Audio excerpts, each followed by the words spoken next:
So, one way I like to engage and differentiate for my learners is by providing them with choices about what they learn or how they learn and when they learn it.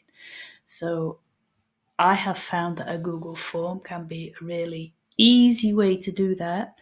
And it also means that it's quite private. So, the student is making choices without other people necessarily being aware of it.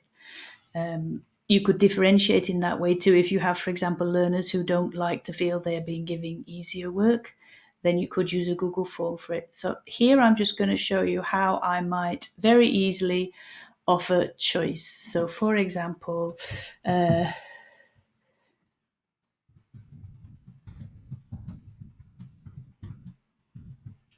there's my question. What would you like to do first? So then I'm going to type speaking activity,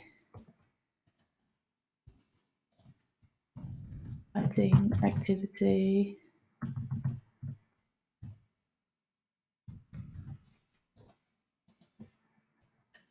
listening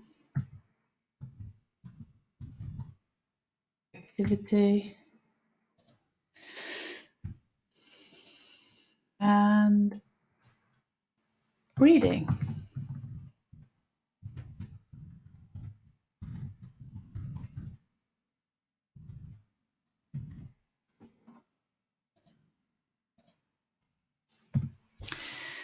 So there we've got the first. This is really just a basic one, but let me show you how to set it up now.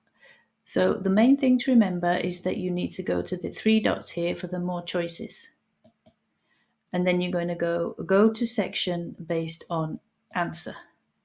So obviously here we have 4 different sections. So we need to make sure that we have created new sections.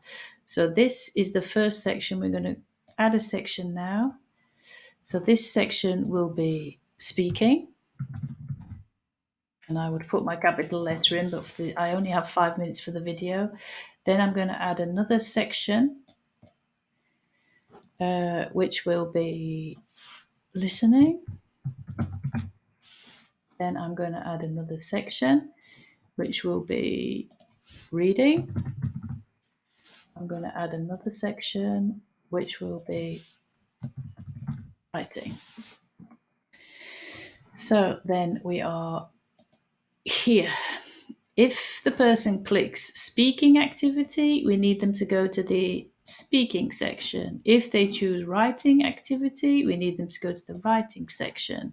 If they choose listening activity, we need them to go to the listening section. If they choose reading activity, they go to the reading section. I think I might have made a few mistakes there, but anyway, speaking, writing, listening, reading. That's okay. I would normally get my capital letters correct if I was giving this to learners, but I have a 5-minute limit.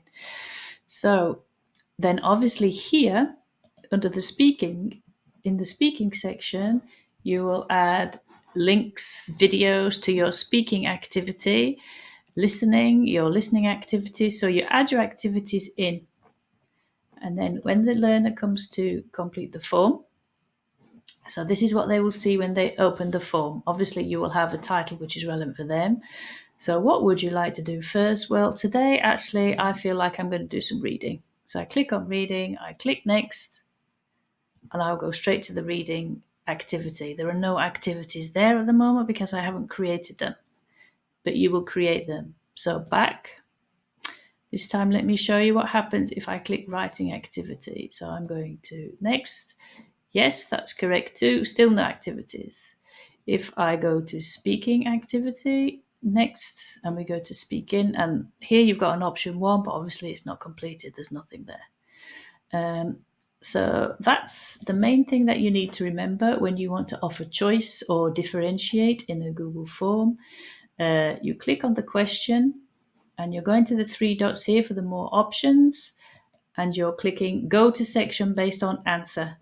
And then you will just make sure that you've got your answers going to the right section.